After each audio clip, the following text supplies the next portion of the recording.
If you're an Australian planning Bali for Christmas 2026, pause the booking tab. 3 things changed since last Christmas. The calendar this year is a trap, and depending on which beach you book, your Christmas morning photo might not look like the brochure. But hear me out, because the other side is true as well. Done properly, this is the best Christmas your family will ever have. I've spent Christmases in Bali. I know what it costs, what catches people, and what's different this year. This is the whole guide: the dates, the paperwork, the money, the weather truth, and Christmas Day itself. And the reason I'm making it in August is simple. The families who win Christmas 2026 book in the next 6 weeks. Start with the calendar, because this year it does half the work for you, or half the damage. Christmas Day 2026 falls on a Friday. Beautiful shape. Thursday Christmas Eve, Friday, the big day, weekend to recover. New Year's Eve is a Thursday night, New Year's Day a Friday. 2 tight, brilliant party windows. Now the trap. Australian summer school holidays run from roughly December 12th to late January, and flight and villa prices don't rise gently into that window, they hit a wall. December 11th versus December 14th can be the same seat on the same plane at double the money. So here's the veteran move, and it's the single biggest saving in this video. If your work allows it, fly out in the first week of December. Come home before the schools break, or just after. First 2 weeks of December, same island, same weather, same Christmas dinners starting up, at close to half the peak price. The island calls it shoulder season. I call it Christmas, without the surcharge. And early December isn't some consolation prize, by the way. The villas all have availability. Restaurants take walk-ins. The decorations are up, and the only thing missing is 50,000 other Australians. Then the 12th arrives and the island changes gear. And if you are locked to school holidays, most families are, then everything in this video matters twice as much, and booking early matters 3 times. October is not early. August is early. Now, what's actually changed since Christmas 2025? 3 things. And the first one will genuinely stop you at the gate. 1. The Bali tourist levy is no longer optional in practice. It's 150,000 rupiah, about 15 Australian dollars, once per trip, every foreign visitor, kids included. For its first 2 years it ran on the honour system, and only about a third of visitors paid. That era is finished. In 2026, tourism officers run spot checks at the big attractions, Tanah Lot, Uluwatu, Besaki, Tagayalang, and around the airport. No QR code. You pay on the spot, mid-holiday, in a queue. The fix takes 5 minutes. Pay online at the official Love Bali site before you fly. Screenshot the QR code they email you.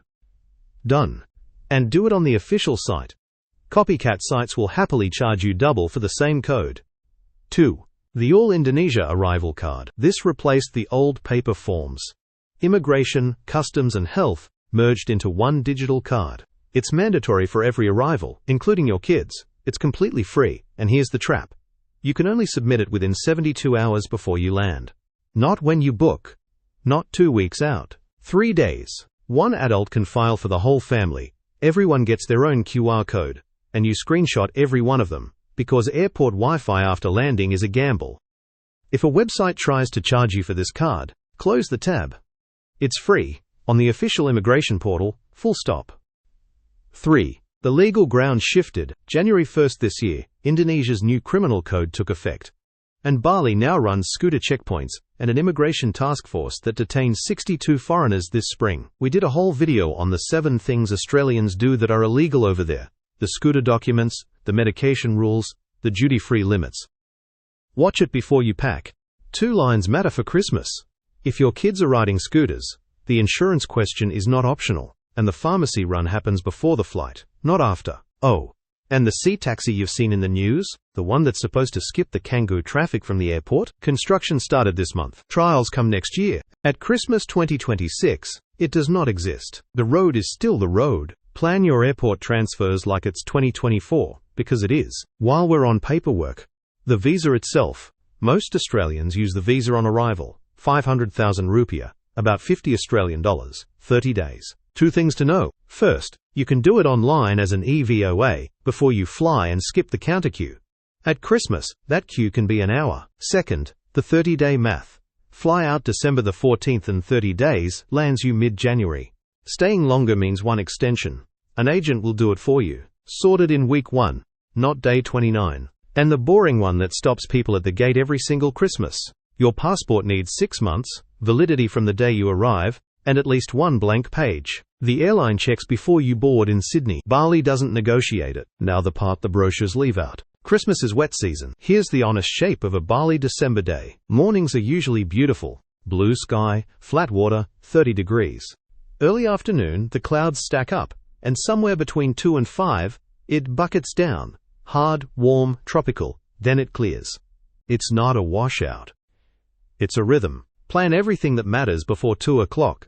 The temple trip, the beach club, the boat to Nusa Penida, and keep afternoons for the pool, the spa, the nap. That one habit saves a wet season holiday. But I promised you the truth, so here it is. Every wet season, ocean currents push tides of plastic trash onto Bali's west coast, and the worst of it lands late December and early January, exactly when Australians arrive.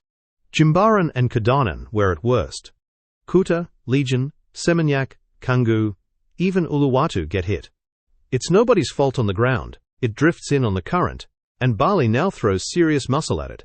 Hundreds of cleanup staff, trucks, loaders, and they work from dawn, so by 9 the tourist stretch is usually cleared. The 5-star resorts rake their own fronts. The public stretches are luck of the tide. So here's the play. And it's pure veteran. If your Christmas morning walk on the beach is non-negotiable, stay east. Senira, Ahmed, Lovina. The east and north coasts rarely see the trash tides. San, at Christmas. Calm water, raked sand, sunrise over the lagoon, and none of the lottery. The west coast gives you the sunsets and the beach clubs. The east coast gives you certainty. You now know more than most people on your flight. 2 quick health notes. Same honesty. Wet season is mosquito season, so the repellent lives in the day bag. Dengue is real, and it doesn't care about your holiday. And a poncho weighs nothing. Pack 2. One more wet season truth the photos won't show. Big downpours flood streets. Canggu cops at worst. So 2 rules. Don't book a ground floor villa on a street that ponds. Ask the host directly. The honest ones will tell you. And nothing dries in wet season. Pack double the swimmers, and don't plan to wash anything. Let's talk money, because Christmas multiplies everything. Peak season runs 30 to 50% above the normal sticker. Flights, villas, drivers, the lot. The school holiday wall I mentioned applies to every line. So the total for a family Christmas in Bali is basically your normal Bali budget, times 1.5, minus whatever you save by being early and being smart. Let me make that real with one example. Family of 4, 10 nights, mid-December. The 4 airfares alone can differ by $2,000 or more, depending on which side of December the 12th you fly. Same airline, same seats, same destination. Add the villa. Plenty set 5 to 7 night minimum stays over the peak, and the difference between a well-planned Christmas and a panicked one is easily a family-size sum. That's not a reason to panic. It's a reason this video exists in August. The booking order matters. Flights first. Now, this month, the good departure times go first, and peak fares only move one direction. Villas second. And read the cancellation terms because peak season bookings are often non-refundable, which means travel insurance with cancellation cover isn't a nice-to-have this trip. It's the trip. Christmas lunch third.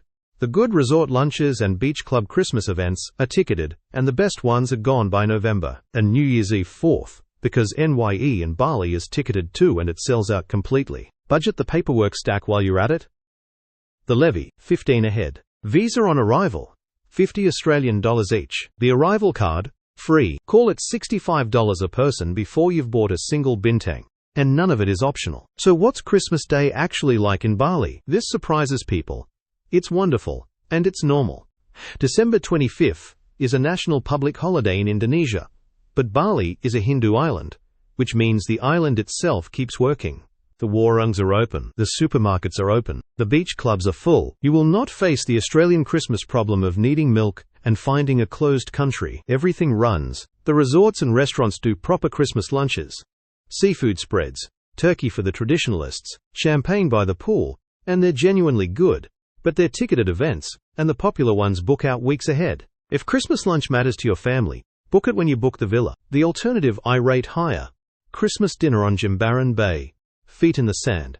Grilled snapper and prawns off the coals. Sun going down.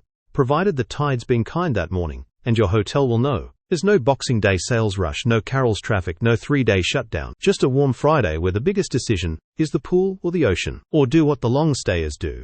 Christmas Eve morning, Jimbaran Fish Market. Prawns, snapper, squid, cheaper than anything you'll see at home. Grill it at the villa that night. Christmas lunch sorted yourselves. Total cost about what one resort ticket would run. The kids will never eat a supermarket prawn ring again without complaining.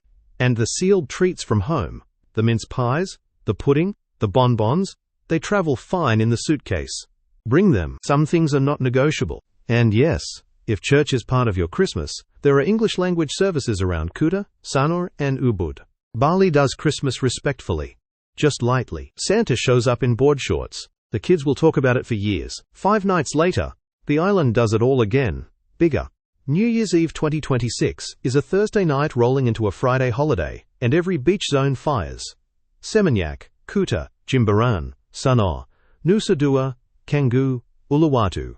Fireworks off the sand, the whole coast lit up at once. It's one of the great NYE sights on Earth, with one catch: getting there and back. From about 6 in the evening, police close roads around the beach zones and traffic locks until 1 in the morning. So the rules are: stay close to wherever you're celebrating, walking distance close. Travel in before 5:30. Pre-book your driver with a pickup point outside the closed zone, and expect a walk of a kilometer or two after midnight. That's normal. Everyone does it. Ride-hailing surges hard after midnight. Leave the personal fireworks at the shop. They're illegal in plenty of areas. And keep the poncho in your pocket, because New Year's rain is a Bali tradition at this point. Taking the kids, the family version is Sanur or Jimbaran. Early dinner, fireworks at a civilized hour, home before the closures bite. The midnight version is Seminyak and Canggu, and that one belongs to the adults. And learn 4 words before you go. Selamat Tahun Baru, Happy New Year. Say it to your driver at midnight, and watch what happens to his face. Quick verdicts, person by person, because I know 4 of you are watching. Young family, first Bali Christmas. Nusa Dua or Sanur, calm water, raked beaches, resorts that do Christmas properly, 0 traffic drama. Teens who want the energy. Seminyak or Canggu, but book the airport transfer early, expect checkpoints, and have the scooter talk before the flight, not at the rental shop. Couples, Ubud, rain on the jungle, long Christmas lunch, the most romantic version of the whole thing. And the big group, 3 generations in a villa. Book the villa this month, hire a private chef for Christmas Day. It costs less than resort tickets for 12 people, and it's the Christmas your grandkids will tell their kids about. Traveling solo? Don't do Christmas alone. The hostels and co-livings in Canggu and Ubud run orphans' Christmas dinners. Long tables, no families required. Book a seat, bring a story, leave with 20. Now the honesty paragraph, because you've had the brochure and the balance sheet. Bali at Christmas is wet some afternoons, crowded everywhere, 30 to 50% dearer, and some mornings the West Coast beaches need a cleanup crew before your walk. If your Christmas must be flawless, go in October. But if you want the Christmas where your kids swam before presents and ate prawns on the beach at sunset, this is the one. And now you know how to do it properly. And if you watched our Christmas 2025 guide, yes, the long one people somehow watched to the end, this is its successor. Same promise, new rules. The 2025 version taught you the island. This one teaches you the year. Send this to your family WhatsApp group before someone books the 14th of December on a whim. Next upload, we're back to the VS Wars. And if you're on the TV, grab your phone, search Tripzone, subscribe. The Christmas you save might be your own. From everyone at Tripzone, plan early, pack the poncho and Selamat Natal mate.